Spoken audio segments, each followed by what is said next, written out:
The Mike Wagner Show is powered by Sonic Web Studios. Hi, this is Mia Mosinzia, also known as Mia No Time for Love. Check out my latest book, Missing, available in print and ebook formats on Amazon.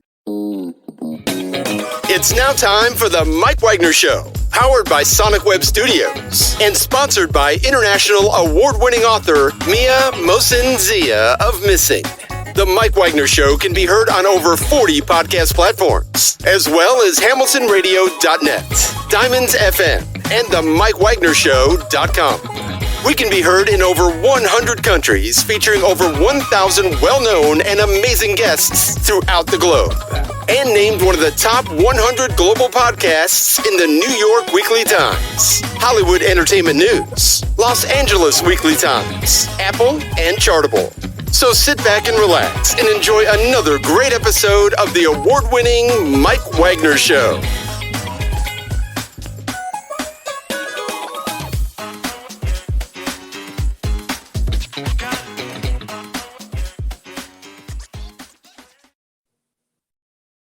Hey everybody, it's Mike from the Mike Wagner Show, powered by Sonic Web Studios. Visit online at sonicwebstudios.com for all your needs. Look at a professional website without breaking your budget. Sonic Web Studios is the answer. Sonic Web Studios offers fast, affordable custom web designs at below the competition rate. Call today, 1-800-303-3960. That's 1-800-303-3960. Or email to support@sonicwebstudios.com. Mention the Mike Wagner Show, get 20% off your first project. Sonic Web Studios, take your image to the next level. Also, time to give official shout out to our official sponsor of the Mike Wagner Show, international award-winning author Mia Mosinzia. If you love fast-paced mysteries, you'll love Missing by Mia Mosinzia, available on Amazon in paperback and ebook. Missing is fast-paced and intriguing with an unforgettable twist. Takes place in 4 countries, 2 strangers, 1 target, where truth is an illusion and those you love will be the first to go missing. It's available on Amazon in paperback and ebook. Missing by Mia Mosinzia has garnered great reviews, and Eve Levin enjoys by Howard celebrities, including Joanna Cassidy, Forbes Riley, and many others. So grab your copy today for Goes Missing by Mia Mosinzia, available on Amazon. Also, check out the Mike Wagner Show at the MikeWagnerShow.com on over 40 podcast platforms and over 110 countries, including Facebook, SoundCloud, Spreaker, Spotify, and iHeartRadio. Also, Anchor FM, iTunes, Google Play, Amazon, Audible, Apple Music, and now heard on hamiltonradio.net, Diamonds FM, Oldies Radio, and coming soon to a network near you. Take the Mike Wagner Show with you on any mobile device. Subscribe to the Mike Wagner Show on the YouTube channel. Follow the Mike Wagner Show on Instagram and Twitter today. And for great gift ideas, go to Amazon.com and check out the Mike Wagner Show podcast. T-shirts, pop sockets, throw pillows, tote bags, hoodies, and baseball gear. Makes great gifts 24/7. Amazon.com. Check out the Mike Wagner Show podcast. And for more great gift ideas, go to Amazon.com/Mia Mosinzia for great books like Missing, Once, and Wrinkles. Also, make sure you check out the cool merchandise section for T-shirts, pop sockets, hoodies, and also phone cases and more. Amazon.com/Mia Mosinzia. Check it out today. I'll support the Mike Wagner Show on Anchor FM, PayPal, the MikeWagnerShow.com, and you can buy me a coffee at buymeacoffee.com/the Mike Wagner Show. Make sure you do so today. We're here with a terrific gentleman who is a son of a Syrian immigrant. He served as senior executive with efhutton, Lehman Brothers, Furman Salz, and other financial institutions, transforming fledgling operations into profitability machines. We'll talk about that. He was also co-chairman and CEO in similar positions with ING and Barings, also America's Region, ING Altus Group, ING Furman Salz Asset Management, MCH Capital, Diker Management, and more. He also served in the Navy and graduated from Harvard Business School. And he also explains why everyone should not go to college. We're going to talk more about that. He also received the Horatio Algier Award back in 2015. And the new book, On the Road Less Traveled, An Unlikely Journey from Orphanage to Burden, is an improbable story about how he bounced around from foster home to more. And of course, he talks about an amazing adventure, he'll go up to CEO and more. Live, ladies and gentlemen, from the Plus Studios, from the beautiful Florida Keys, the author of On the Road Less Travel, An Unlikely Journey from the Orphanage to the Boardroom and into the Plus Studio. Ladies and gentlemen, the very multi-talented author and co-chairman, CEO, and senior executive, Ed Hajim. Ed, good morning, good afternoon, good evening. Mike, thank you very much. That's the fastest introduction I've ever had. There'll be a quiz after this. So. All right. Okay. I'm waiting. Well, we get you prepared for that. And you've been prepared for a long time. We'll talk about that. You're the son of a Syrian immigrant. You served as senior executive with efhutton, Lehman Brothers, Furman Salz, and more. And you also co-chairman and CEO with various positions and to serve in the Navy, graduated from Harvard Business School, and explains why everyone should not go to college. And your new book is an improbable story of how he bounced from a foster home to orphanages, living a daily struggle until he realized the American dream. And that's what we really need to hear, the American dream. And before we talk about the American dream and the new book, Ed, tell us how you first got started. Pardon? Tell us how you first got started. First got started, well, it started way back, when I was born, 1936. My mother and father got divorced when I was 3 years old. And mom got custody of me, and she took me from Los Angeles to St. Louis, where her family was. We were not welcome there because in 1939, nobody was welcome. Nobody needed two new mouths to feed. My father got $5 a month support and visiting rights on Sundays. So he drove 1,800 miles to visit me a couple months after I left, picked me up in St. Louis, found me what he said was unkept, decided instead of taking me to a movie or to the park, he got on Highway 66, which is the front of the book. We drove back to Los Angeles. He told my mother not to look for us, and he told me that she died. And I lived with that fact for a long time. In fact, for 57 years, I thought she'd passed away. And being 3 years old, what did I know? That started a 15-year period of Dad and I living together. Basically, for a couple of years, we lived together. He was a merchant marine, so he was always at sea. First couple of years, I lived with a neighbor lady most of the time. When the war started, I ended up going to 5 different foster homes. And then I flew back east. We spent a year together. Unfortunately, he had to go back to sea again. I ended up in 2 orphanages. The second orphanage was 5 blocks from an excellent high school. And at the end of that period, I got a naval scholarship, an NROTC scholarship, which was my ticket out of my problem. But it was a pretty horrendous 18 first years. And so when I was 18 years old and graduated from high school, I decided I would bury my background. I was going to go to college. And I was not going to tell anybody where I came from. We lived in a post office box in San Francisco. My mother died when I was 3 years old. That was the end of the story. A little bit of denial didn't hurt. I didn't have to spend time discussing with people what background which I was embarrassed about. And in those days, poor kids didn't go to private colleges. They didn't. And so I was kind of one of a kind. Had the wrong haircut, the wrong clothes, and had a pretty bumpy first year. But adjusted, adapted, and then I flourished. College turned out to be a real challenge and a real wonderful experience for me. And I did very well, graduated with a degree in chemical engineering and commissioned in the United States Navy. Should stop there and get some of your questions, but that's the story. It's, in many respects, what I'm so proud of is, and what I'm trying to get across to young people is the American dream is alive and well. Mm-hmm. The end of the story was that when I took over as the chairman of the board of the University of Rochester, which is a $4 billion operation with 30,000 employees, I was able to give the largest gift in its 150-year history. So from starting with really absolutely nothing, I had, my father was my only relative. I had no siblings, no aunts, no uncles. When I graduated from public school, grammar school, high school, college, graduate school. Nobody came to any of my graduations. But with America behind me and a lot of luck and a good period of history, I was able to do quite a bit. And I want to convince people that almost anything is possible. Mm-hmm.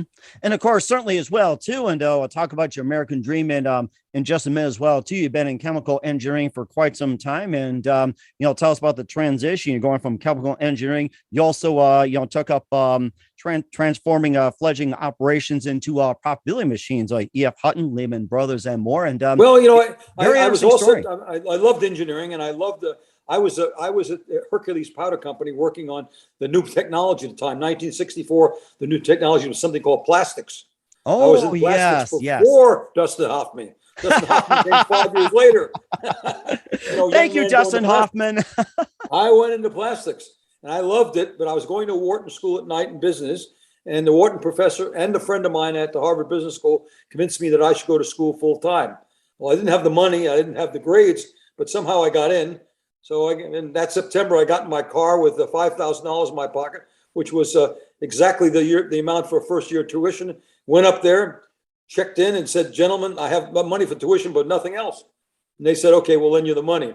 But it changed my life. It was a terrific experience. I got a chance to compete, as I called it, for 90 other men every day, 3 times a day, with mouth-to-mouth competition, mouth-to-mouth combat.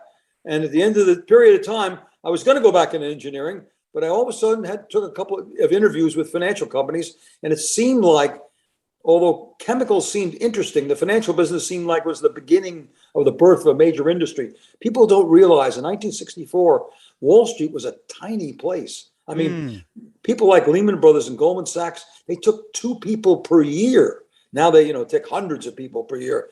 And I went to a company in California called Capital Research and Management. They took only 2 graduates, 2 total. I was 2 of us, brand new. Only 15 people in the whole company. And they had 300 million in assets under management. It was a mutual fund company, and it was the second largest mutual fund company in the country. Today, that same company has $2 trillion.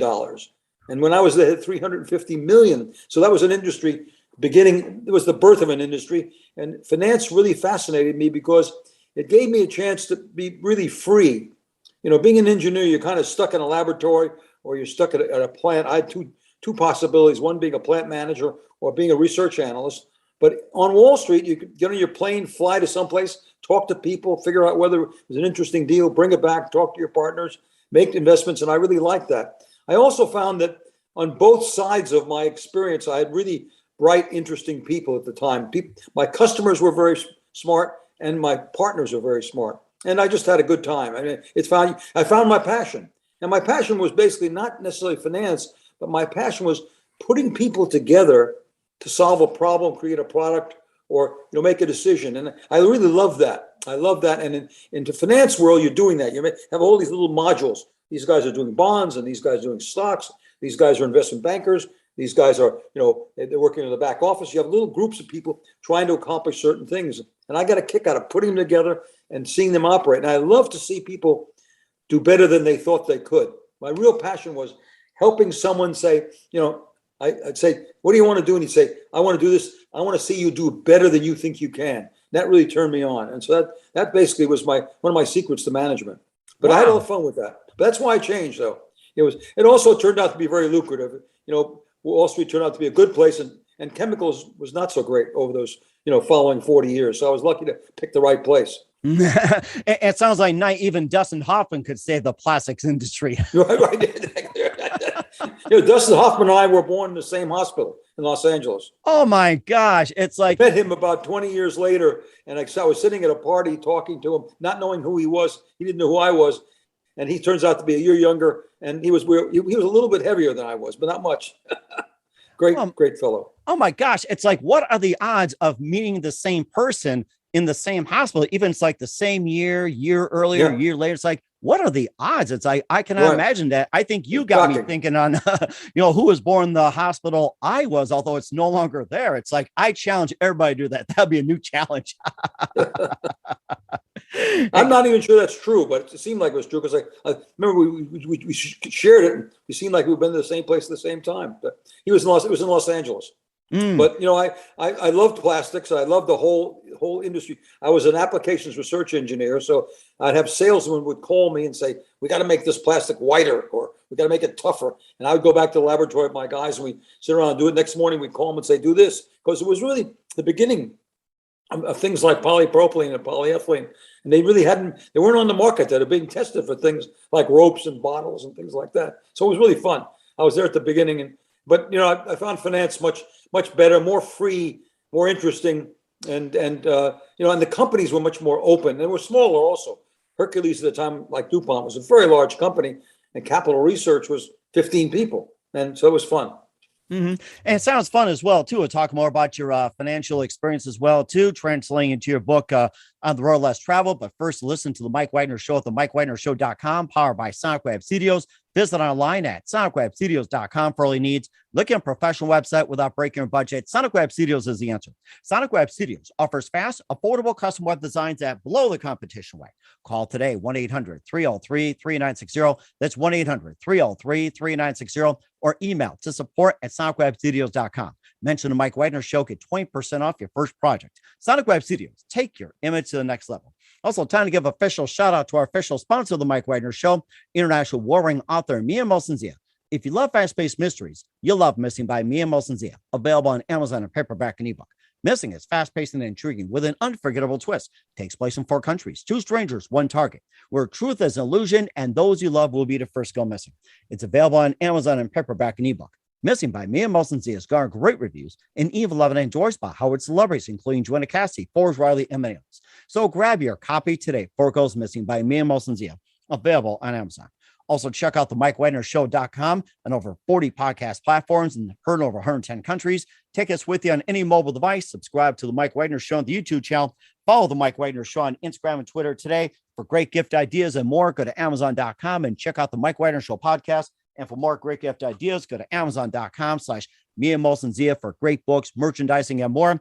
Also support us on Anchor FM, PayPal, the MikeWagnerShow.com. You can buy me a coffee at buymeacoffee.com at the Mike Wagner Show. Make sure you do so today. We're here with the amazing author and former senior executive, CEO, chairman of various companies, Ed Hajim of On the Road Less Traveled here on the Mike Wagner Show. And we're talking finances and everything else. You've been with efhutton, Lehman Brothers, Furman Sots, and other financial institutions. You also been in some mergers as well, too, and maybe tell us about the biggest mergers and what was the most interesting merger you've ever been involved in? Well, the most interesting was when I saw we started working on the company. I left Lehman Brothers in 1983, became the CEO of Furman Cells. It was an unknown small little firm. I gave up my office overlooking the Statue of Liberty and the harbor. I gave up the dining room, fanciest dining room on Wall Street, for Furman Cells, where the dining room was 2 hot plates in the conference room, and my office looked over the wall of the next building.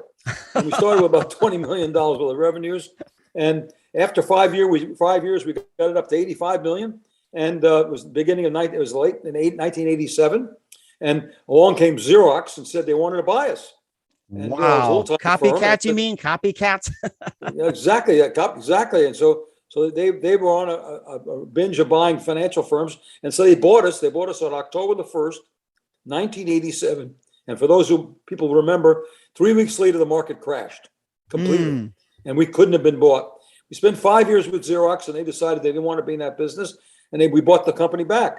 And that caused another exciting, what you want to call a merger, but we bought the company back, and all the employees became stockholders. And in 5 years, we grew the company again to almost 500 million in sales from 20 million originally. And we sold the company to ING, a large Dutch bank. And that was the most exciting merger I ever been involved with. We sold the whole company for cash, $600 million. And, it was a closure for my business career, and obviously did very well for all my stockholders. I had 200 stockholders. So those were the 2 really interesting things. We sold the company, bought it back, and sold it again.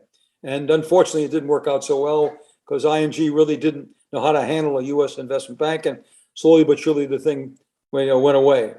But I worked for ING for 4 years, and at the end of my career with them, I was managing $60 billion because they had bought a lot of companies with money management capabilities, and so I ended up being the CEO of a $60 billion money management company, and then I left them in 2002.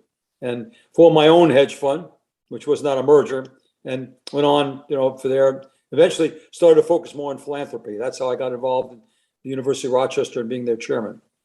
That is so interesting. The biggest merger was obviously me selling my company. It really did bring closure to my whole life.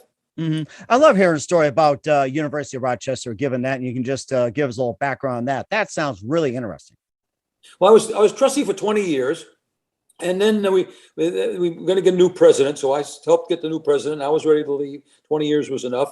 And he invited me to dinner, and he said, I want you to be the chairman of the board. And I said, no, I'm 72 years old. I'll do whatever I can for you, but you should get somebody who basically lives in Rochester, is younger, and also the guy who was the chairman was a super guy. My fraternity brother. I said, keep old Bob. He's much better than I am. And he convinced me to do it. And we went on an 8-year run. He was spectacular. I mean, he could do things that I think very few presidents of universities could do. We started the first comprehensive capital campaign in the history of the school since it was first started by George Eastman, and we raised more money during that 8-year period than they raised cumulatively in the 150-year period of the school. We raised $1.3 billion, and we added more than $250 million to scholarships. We put $900 million worth of new concrete on the ground, including the largest project ever, which was a $140 million children's hospital. And it was a great experience, and it really worked out extremely well. They were very, very kind to me. They named the Engineering and Applied Science School after me. They built a quadrangle with all the engineering disciplines in one place, and they called it the Ed Hajim Quadrangle. And then, of course, now I'm the first person in my neighborhood to have a statue. They put a statue of me on the quadrangle. And I'm standing there like this, 8 foot of bronze, So I am the first one in my neighborhood, and I'm a little bit embarrassed by it, but it is kind of humorous. And it's very nice of the president to do that for me. So it was a great experience, and I got much more credit than I should have gotten. He did a great job. I mean, we had US Air as one of the airlines that serviced Rochester. I think he had more miles on that plane than anybody else in the Western world. He probably had more waiting hours when they were late and delayed than anybody else too. He did a great job of really bringing in money, but he also did a great job of changing the school. I mean, we had a record level of SAT scores, record level of new applications, record level of early decisions. He changed the school. He made an inflection point in the school, and he really pulled it off. And really reshaped the campus. And it was a great experience for me because it was totally different than my financial experience. When you build businesses, you add certain kinds of people. When you're building an scenario or a nonprofit institution, you got to have very different kind of people. Here's a lot of decision making. Here's a lot of consensus building. There are very different attitudes, very different experiences. And it was great for me because I had to adjust and it was a real challenge for me to take on something also as large as that. I mean, I've always been much more of an entrepreneur. Even Furman Cells with 800 people and $500 million worth of revenues was still a small firm. This was a big organization. You had 30,000 employees, 10,000 students, and the budget was a scary one. So, but it was an interesting challenge, and we did a good job. I mean, a lot of help. I mean, there were a lot of very good people there, and the school was ready for a conferences capital campaign. We really wanted to engage the alumni, and we did. And they came forward. The board was extremely supportive, and so it worked. It was one of these, I've been very lucky in that I've gone from one thing to the next. And, in my book, I even talk about this golf course, which I founded, it's been luck for me. I mean, I always find something, what's next to do? People say to me, what's next for you now, Ed? I said, maybe it's this book that I'm written. Speaking of golf, and you had a golf course built as well too, or you helped build and everything like that. What's your golf game? I was going to ask you. Well, my golf game, unfortunately, when I was very young, I played very little golf. At high school and college, I played baseball and basketball, and I took a little bit of golf up when I first got married. But when the third child was born, I was told, "Dad, you got to play tennis." So I gave up golf until I was 55 years old. But I love it. And when I went to Nantucket, I was pretty well known by people, and they had one really good golf course on Nantucket. And, I applied for it, and a fellow recommended me, was a well-known person and so forth, but I didn't get in. So, they told me that I was not going to get in. So I decided, instead of, being a victim and fighting him and, bringing him, I decided to build my own golf course. And so, it worked out so well. We built the Nantucket golf course. It was sold out completely. I sold every membership before we moved to Shovel of Dirt. And when we built it, it turned out, Reese Jones built it, fabulous designer. Turned out to be the #1 private course built in 1998. Wow. And our clubhouse won the #1 award for clubhouses that year, 2 years later. So that turned out really well. And along with having a statue, which I think is crazy, but wonderful, the biggest thrill you have in your life, if you're a golfer, is after 9 holes, you walk up to the snack bar, and the little girl, Kelly, says to you, "What's your number?" You say, "#1."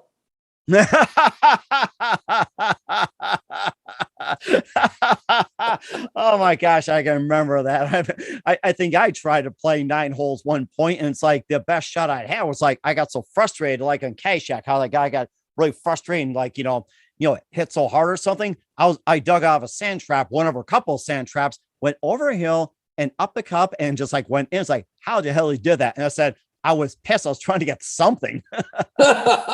No, but I've been a reasonable golfer. I've had 15 handicap, things like that. But as I get older now, I'm starting to lose it a little bit. The distance is slowing down, but I still love it. In fact, I had my first hole-in-one this year. Old years. I Congratulations. played golf now for 30 years, since age 55, 30 years. Never had a hole in one. I had one this year. I think I may be the oldest guy to have a hole in one. Well, I am up to the challenge, and I'm sure you had a lot of challenges. And you also mentioned as well, too, that skill is important, but luck is essential. And we're not talking golf here, by the way, too. So, no, luck is important. You know, you got to be lucky to be born at the right time. And I was born at the right time. You know, I mean, this particular 40-year period we've just lived through is one of the great periods in American history. You know, if you just look at the difference being born in 1900, those 70 years had everything, you know, except you had a few years in the 20s, which were reasonable. The other years were not terrific.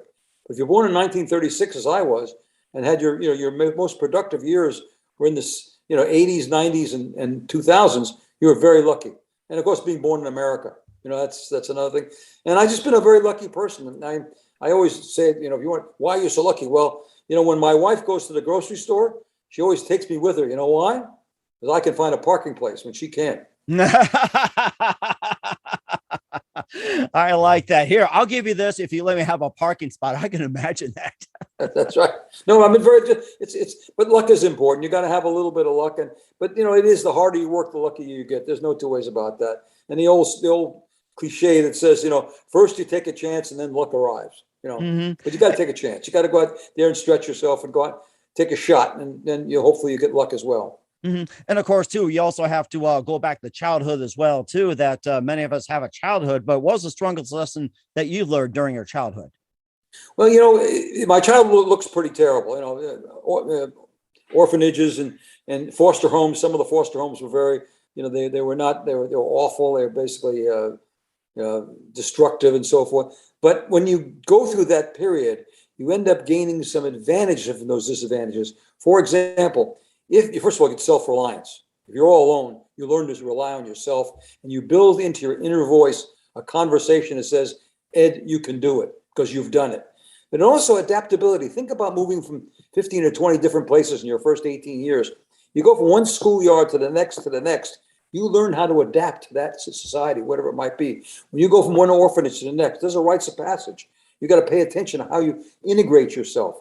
So that translates later on when you go from one company to the next, which I did. When I go from efhutton to Lehman Brothers, I recognize there's a different culture, and I got to figure out what the culture is, how to fit in, how to be successful, and so on. So these disadvantages that I had, a lot of them became advantages over time.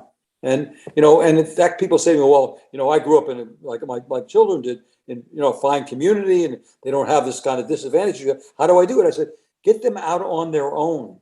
Send them out on a Knowles trip. National Outdoor and Leadership, or send them out outward bound, or get them a job in a hospital. Teach them, have them do something by themselves. My daughter drove an ice cream truck one summer. Tell you, that teaches you a lot about society, because you can't go back the next day with any ice cream in that truck, or the guy takes it away from you. So you learn how to sell that ice cream that day. So this is the whole process. And those things in my childhood, I must admit, I learned. You also get some negatives. There's no two ways about it. I was an angry young man. Because when you go through a background like mine, you always ask, why me? And it burns inside of you. And there again, what you have to do is, instead of taking anger and putting it outside at other people and other things, take it inside and drive you to do better. Those are the kind of tricks I want to pass on to young people, saying, if you're angry, it's fine. That's okay. Be angry. But take that anger and use that energy to drive yourself forward. Don't take it out externally. That's one of the problems that many people have. And there's a big message. Try never to be a victim. And if you're a victim, you use enormous energy fighting something.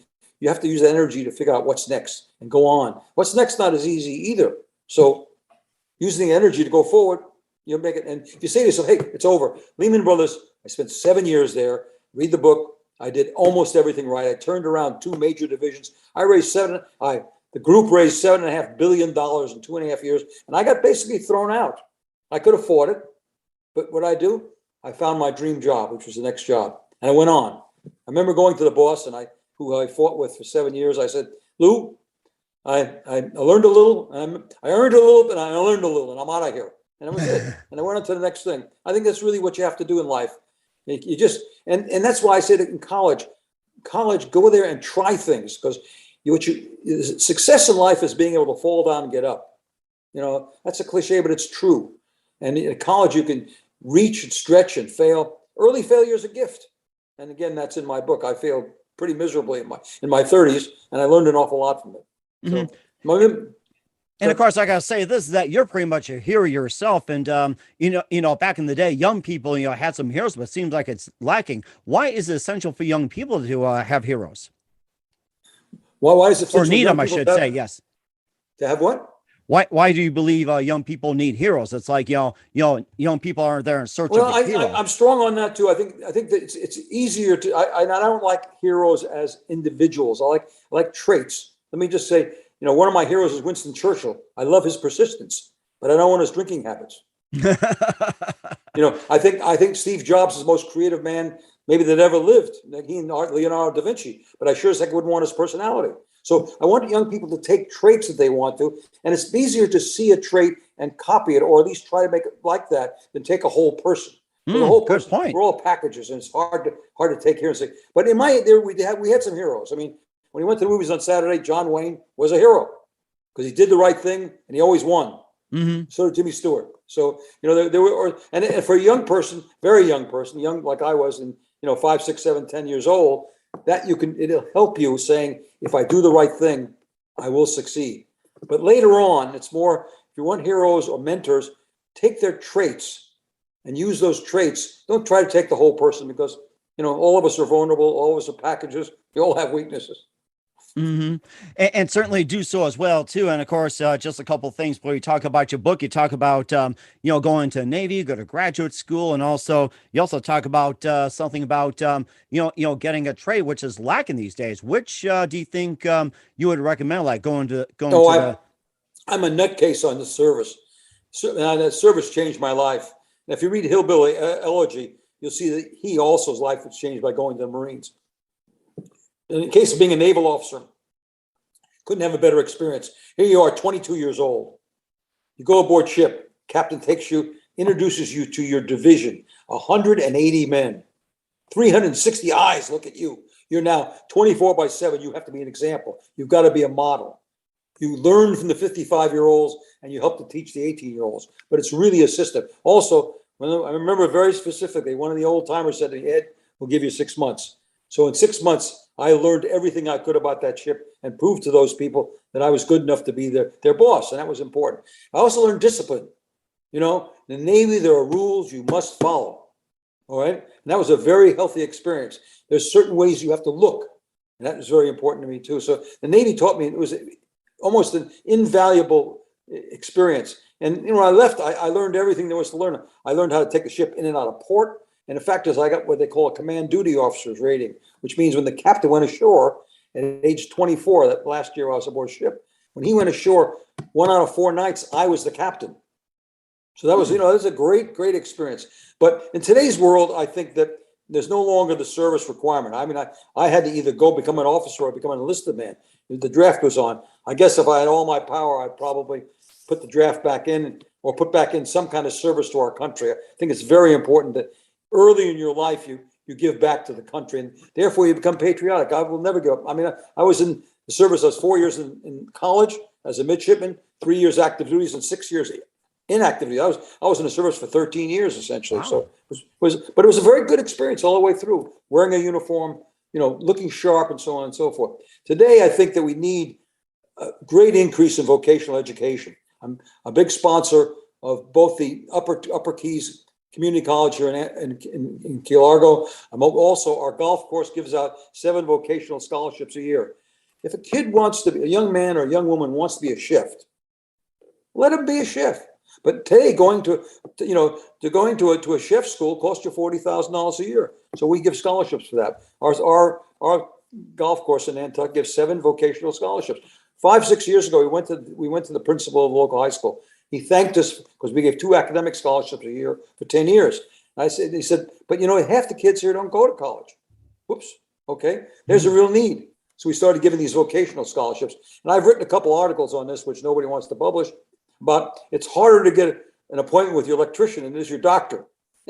And that ain't that the truth, I'll tell you that. No. The guy who helps with our computers today canceled because he was too busy. He couldn't come and see us. My wife has some problems with her computer.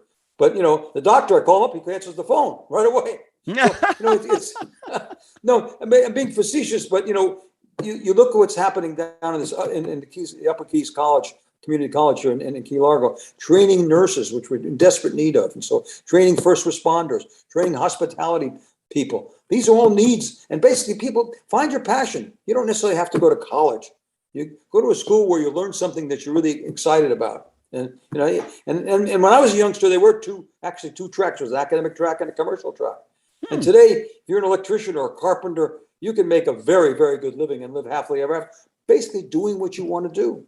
And that's a really good point too. We'll talk about the passion and the other piece as well too in the book, On the Road Less Travel with Ed Hajim. You listen to the Mike Wagner Show at the MikeWagnerShow.com, powered by Sonic Web Studios. Visit online at SonicWebStudios.com for all your needs. Also brought to you by our official sponsor of the Mike Wagner Show, international war-ring author Mia Molson-Zia Missing, available on Amazon and paperback and ebook. We'll be back with author Ed Hajim of On the Road Less Travel, an unlikely journey from the orphanage to the boardroom, after this time. The Mike Wagner Show is powered by Sonic Web Studios. If you're looking to start or upgrade your online presence, visit www.sonicwebstudios.com for all of your online needs. Call 1-800-303-3960 or visit us online at www.sonicwebstudios.com to get started today. Mention the Mike Wagner Show and get 20% off your project. Sonic Web Studios. Take your image to the next level. Hey everybody, my name is Forbes Riley, and I'm an American actress and a TV host. And I was delighted when I got my copy of Missing, which is Extraordinary Relation of Ordinary People based on a real life relationship. It's well written. It's amazing. It talks about a man who has lost his wife and his daughter, and it's very well done. I'm going to highly recommend that you go get your copy of Missing. It is a powerful, exciting read. Mr. Mian Moshe-Zia. He is the author of Missing. And I want to give a big shout out and a kiss all the way halfway around the world to my dear friend. Check him out at Mia's website. It's called www.miamoshenzea.com. Missing, available on Amazon. Again, I'm Forbes Riley, and I will see you again soon. Bye-bye. Hey, this is Ray Powers, and boy, are you in luck. Right place, right time. Tuned in to the Mike Wagner Show. You heard me. We're back with author Ed Hajim here on the Mike Wagner Show of On the Road Less Travel, an unlikely journey from the orphanage to the boardroom. And you just gave a great story on your journey and your new book, of course, an improbable story about how you bounced from the foster homes to orphanages, living a daily struggle and realizing the American dream. You're living the American dream according to the book. And it's amazing. And of course, you talk about the 4 P's. You covered passion, and what was the other P's you also covered? Well, to me, that's the conversation you have with yourself. Basically, the only constant you have in your life, even more than your parents, is your inner voice. You talk to it all the time. And I want to develop a language for that inner voice. And so I found these 4 P's, which I thought was very important. Find your passions, find your principles, find your partners, and find your plans. Find your passions, we've kind of talked about. It's an overused word. It is a combination of your talents, your likes, your dislikes. But find things that, get you excited. It gets you up early in the morning, makes you climb 2 stairs at a time. If you love your work, you'll never work. And so you find that action. When I was in high school, math, science, baseball, basketball, girls, those were my passions. College, they rolled over. Baseball and basketball after my freshman year, went into intramural sports and extracurricular activities. Very important. But math and science went into engineering after a short experience with physics, which I didn't find too simple. So I stayed in engineering. And, those are the kinds of things. And I tell people your passions will change over time. And actually at college, I found my passion. At my junior year, I started a humor magazine. I collected 30 people, put them together. Everybody was against it. The president was against it. The provost was against it. The librarian was against it. But I created this humor magazine. And I found that was my passion. Putting people together to solve a problem, create a product, start a program. That's what really excited me. And inside that, I really got a kick out of having people exceed their own expectations. And that helped me in business. So that was my passion. Find your principles.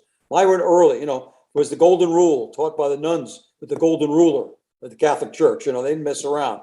And all through my life, I collected, find the rules you want to live by. Find those lines you won't cross. early in your life, because it'll get a little foggy as you get older. The moral decisions, those lines become much more difficult. Early in your life, try to nail them down. I had things on my wall. Every time I find a principle that I want to follow, put it on my wall. One that really helped me early in my life was you could accomplish almost anything if you don't care who gets the credit. And then later on in my life, I went one step further. I started deflecting credit. I realized whenever you were given credit, there's always somebody else that deserves at least as much or more. Yeah, I got a great deal of credit for the University of Rochester, but the guy who did the job basically was the president. I had a great financial career, but I had a partner who was off the charts. He was 6'5". He did everything that I didn't want to do. I always wanted three kinds of partners: partners that can do things that you can't do, partners that can do things better than you can do, and then the most important partner is the partner who does things that you do well, but you don't want to do. You get those three kind of partners, you're home free. Oh my gosh. Now get the partners after principles. First of all, find someone to love. Find someone you can share your life with, someone who will truly support you and you can support. And I found that woman. She found me, married for 56 years, and I love her more now than more I love her more than yesterday and less than tomorrow. She just is very special, and I wouldn't be here without her because she's helped me make decisions all my life. She's been my rock. But I found if you read my book, you'll find out when I had good partners, I succeeded. When I had bad partners or no partners, I failed. And finally, plans. I have to go back to it. I was having a discussion with a bunch of college students, and one guy said, "Ed, you got too many ideas. Give me one idea that I should do." I said, "Sit down and write down your plan. Write down what you want to do and how you think you might get there. And while you're doing it, think about your lifetime and see if you can find a trend or a cycle or a wave that you can catch." If you read all the successful biographies of successful people, most of them, if not all of them, spent a little bit of their time during their life with the winds at their back. Find a wind at your back. 1983, I leave Lehman Brothers and I go to Furman Sales. All right. And over the next 15 years, we grow the thing 20 times from 20 million to 500 million. Okay. About 480 million, that exact. And, and everybody said it was great. I bought it and sold it again. Oh, you're great. On the other hand, during that period, the stock market went up 10 times. Oh my I had gosh. the wind at my back, you see? And that's just sort of a financial example. Let me give you another example. An acquaintance, a friend, is a surgeon. He looks at the world. He says what the world really needs, especially in Africa, is a spinal surgeon. There's a lot of curvature of spine. People who have that kind of problem in Africa. He goes to Ethiopia. He goes to Mary Teresa's clinic. He starts that. Today, he's one of the most successful surgeons in Africa, and he has so many smiling faces in his brochure because he saved lives. That was a huge unsatisfied demand, which he saw. So I recommend, I ask people to basically look for those waves or those cycles and try to get on them. And there's so many of them today. AI, digitization, nanoscience, neuroscience. There's so many places you can get on those waves. You got to find the right one that marries your passions and your principles. And if you get all the 4 P's right, you end up with the 5th P, which is not in my book or not at the end of my book. It's you find your purpose. But it is difficult. It is difficult because it's a balancing act. And if you pardon me, if I could go on, life is in 4 parts. It's self, family, work, and community, which is giving back.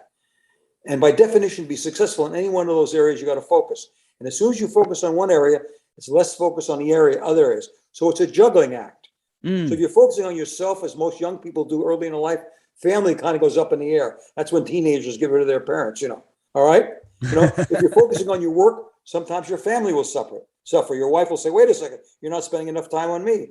And then, of course, if you really focus, as I did in my latter part of my life, on community, giving back, you can't spend any time on your work experience because work it has to be focused or else you don't succeed. So it's a juggling act. So you take those 4 P's, which I call the pitchers of life, and these 4 parts of life, which I call the buckets. You pour the pitchers into the buckets, and hopefully that'll help you.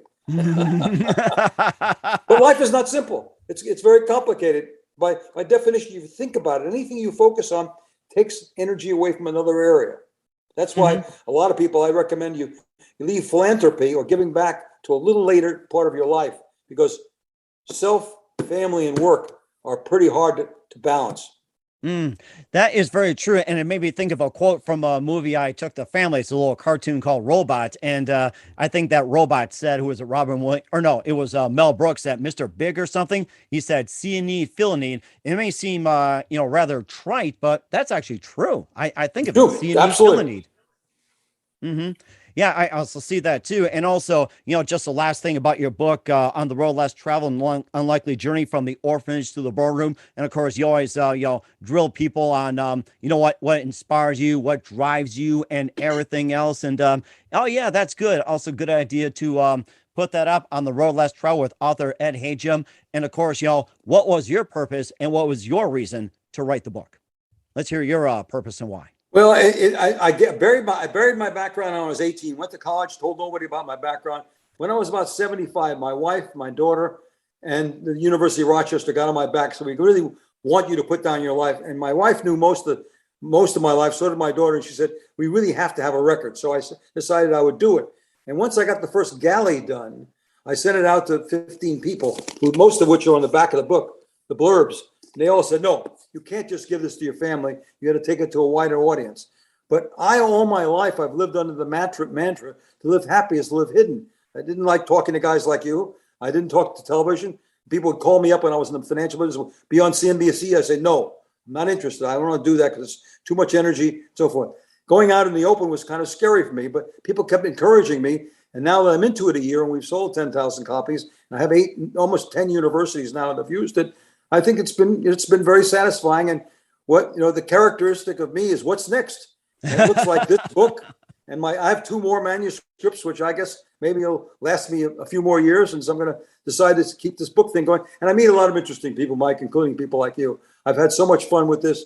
You're a whole different group of cats, and I never came in contact with you because I really stayed out of the public eye. And I'm meeting just a lot of fun. Not only the Mike show, I got Lauren in the desert, and there's a gal out in California on the bench, and one person on the couch, and so forth. It's really kind of fun, and they're all really interesting people. Good questions like tonight's questions. So I'm having some fun with that. The reason I wrote the book, and it looked to me like the next thing to do, and so far so good.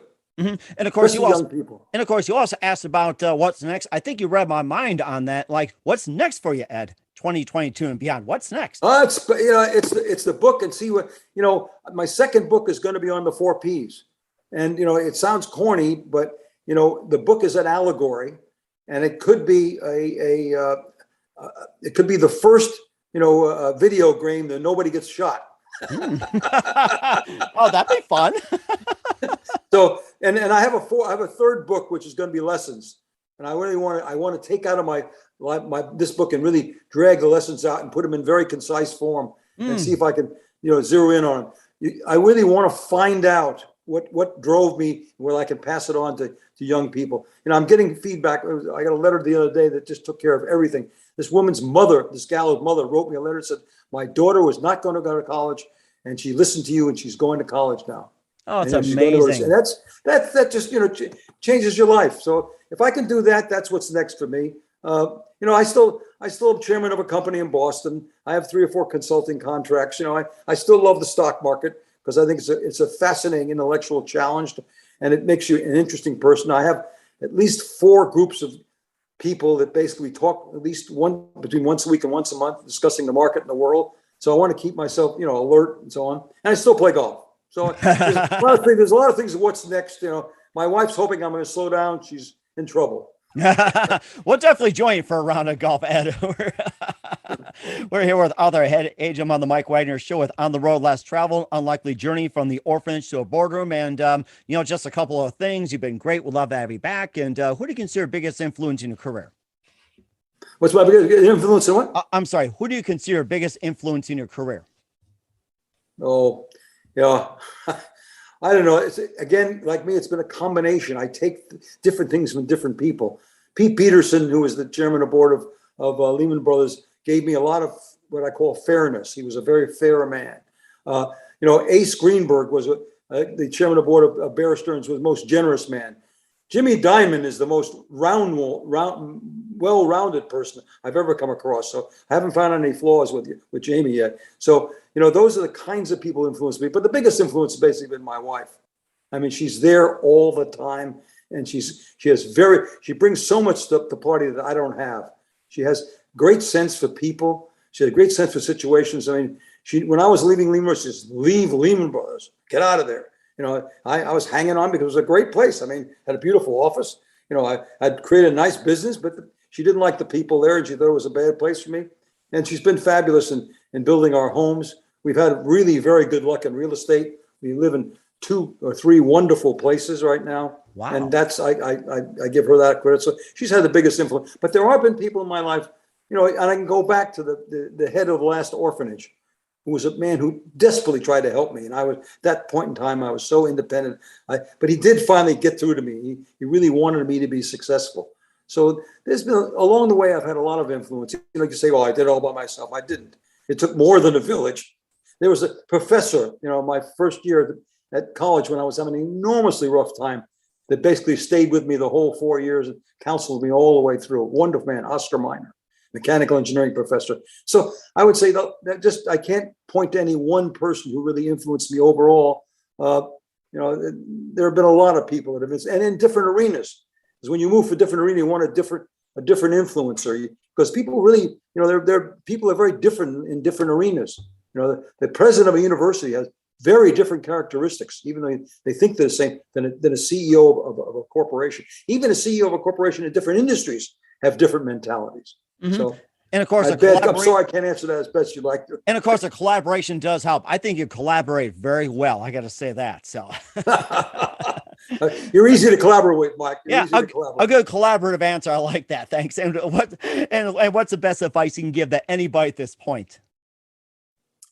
Well, I'd say communicate with yourself and write down really what you want to do and where you want to go. Because one of the problems with people is thinking is very fuzzy. Talk is even fuzzy. When you start writing down and looking at it and saying, is this realistic?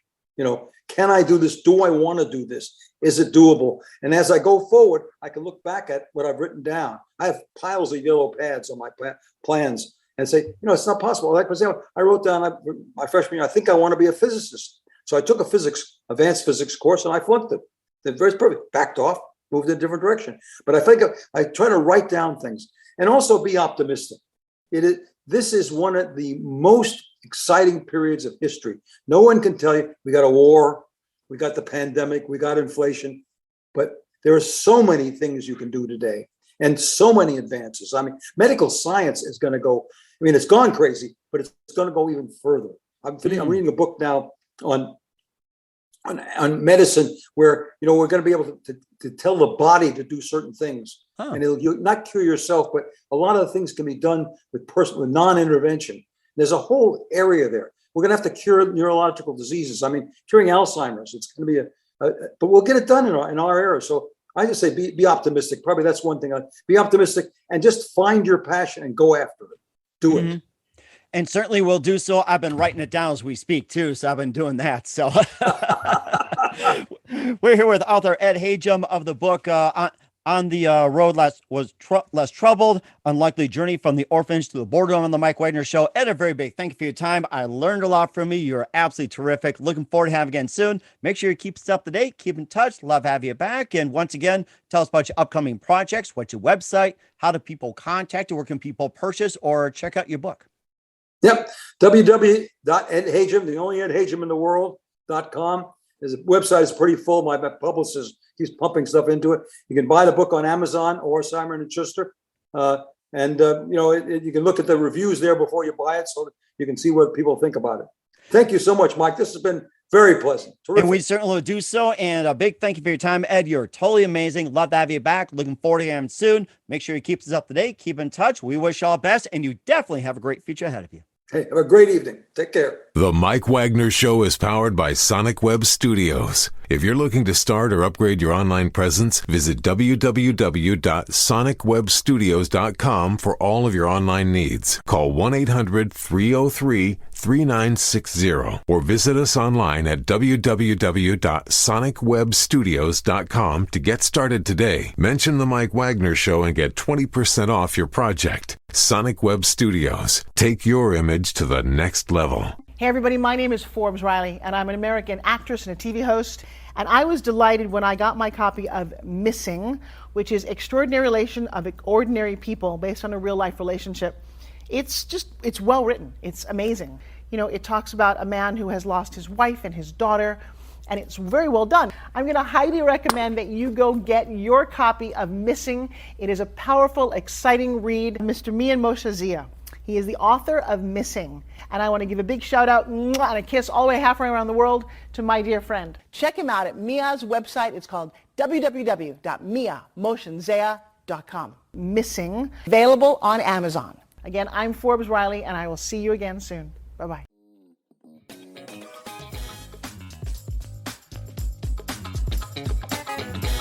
Thanks for listening to The Mike Wagner Show. Brought to you by international award-winning author Mia Mohsen-Zia of Missing. And powered by Sonic Web Studios. Be sure to join us again on over 40 podcast platforms. And of course on the MikeWagnerShow.com, HamiltonRadio.net, and Diamonds FM. Don't forget to support our program with a generous donation at the MikeWagnerShow.com. Thanks for listening.